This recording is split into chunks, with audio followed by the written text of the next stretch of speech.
مريم؟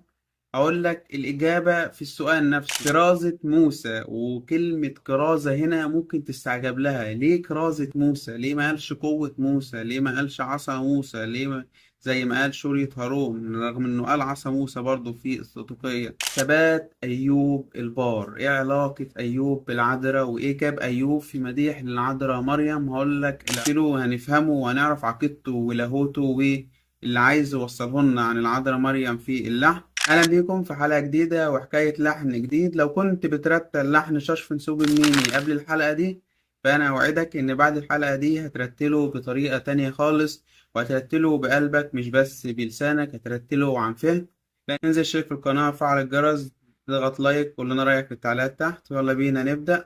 لحن شاش لحن شاش نسوب الميني في الأساس هو القطعة الثامنة من سؤدقية يوم الحد في تسبيحة نصف الليل.